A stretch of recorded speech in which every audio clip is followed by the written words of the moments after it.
Salve a tutti, io sono Francesco e benvenuti in questo ottavo devlog dedicato a Jeremiah Nightfall.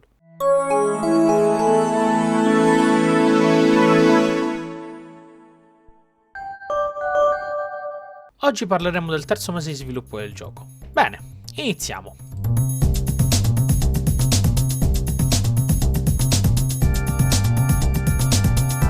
Passavano 2 mesi dall'inizio dello sviluppo di Jeremiah. Dal blockout del livello cominciavamo a lavorare su alcune animazioni importanti e a come rendere il gameplay più interessante, dando al giocatore una sfida da completare. Nei 15 giorni successivi abbiamo dovuto lavorare per integrare la trama al videogioco. Per fare ciò abbiamo dovuto fare uso delle cutscene.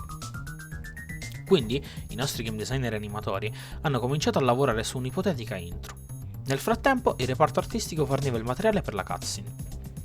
L'idea era di creare una scena dove il nostro protagonista si risveglia nel suo capanno, ignaro delle ragioni che lo hanno portato lì, come se in un sogno venisse catapultato in una foresta oscura. Avevamo pensato di creare una zona del livello più alta, dove far cominciare il giocatore. Questo aveva l'utilità di far credere al protagonista di ritrovarsi a casa e di dare la possibilità di affacciarsi sull'intera mappa di gioco una volta arrivato lì. I game designer discutevano di dare al player la possibilità di fare la sua prima scelta su come affrontare la discesa alla selva oscura.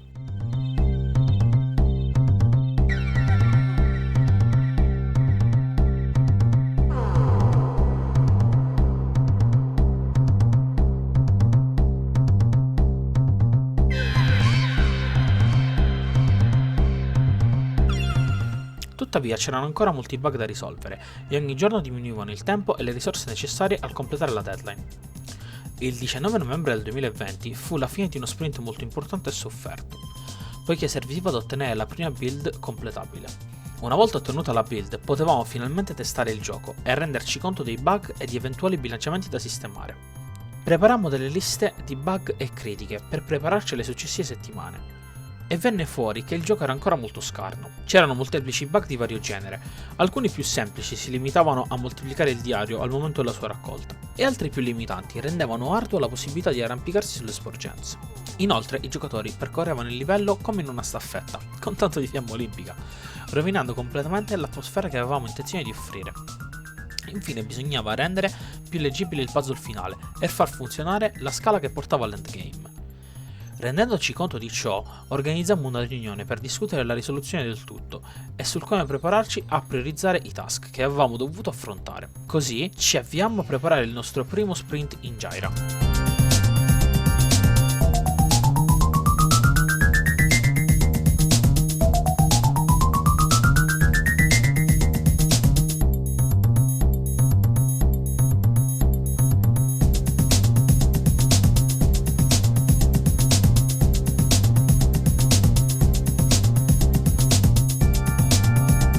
Ognuno di noi avrebbe dovuto creare e lavorare il proprio task, comunicare al team ogni mattina i progressi durante il daily stand-up e segnare le ore nelle apposite sessioni designate. Una volta concluso il proprio obiettivo, il componente del team decideva in modo autonomo se creare un task o soffermarsi a sostegno di un altro componente del gruppo. I vari componenti del team dividevano gli obiettivi valutando la difficoltà e i tempi di produzione. Essendoci molteplici bug da risolvere, i programmatori si sono concentrati sulla loro risoluzione. Nel frattempo i game designer bilanciavano il gameplay, testando se aumentare o meno il danno della Black Matter e la carica della torcia, e cercando di sviluppare nuove idee per rendere il gioco più interessante. Gli artisti cominciarono a produrre nuovi moduli verticali per la cutscene e sviluppare il main character da sostituire al placeholder. I programmatori migliorarono il modo in cui la camera interagiva con gli spazi e gli interni, perché appariva stressante all'interno degli spazi più ristretti. Venne anche implementata una nuova funzione per la torcia, chiamata Ultraviolet.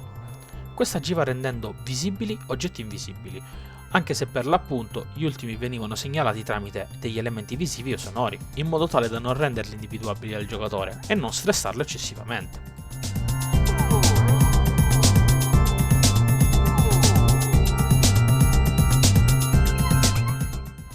I giorni passarono e molti dei bug citati precedentemente vennero risolti. Mentre le vacanze di Natale si avvicinavano, vennero aggiunti delle luci placeholder e altri elementi per rientrare meglio nell'atmosfera desiderata. Pianificammo di regolarci per i prossimi task futuri con una riunione. Come regalo di Natale, i nostri programmatori avrebbero dovuto cominciare a pianificare il comportamento di un possibile nemico da inserire. Insieme a questa, molte idee vennero a galla su come migliorare la mappa e rendere l'esperienza del gioco più interessante. Ragazzi, siamo giunti alla fine del video. Grazie per averci seguito fino a questo punto. Nel prossimo episodio torneremo a parlare con gli sviluppatori, questa volta di grafica 3D ed environment, con un ospite speciale. Iscrivetevi al canale, attivate le notifiche e seguiteci su Instagram e Facebook. E oltre a questo, se volete supportarci ulteriormente, aggiungete alla vostra lista di desideri su Steam Geremia. È completamente gratuito e ci aiuterebbe moltissimo nello sviluppo. In più, sulla pagina Steam che trovate in descrizione a questo video, potete scoprire anche chicche sul videogioco. Ci vediamo al prossimo video e ricordate, seguite sempre la vostra retta via.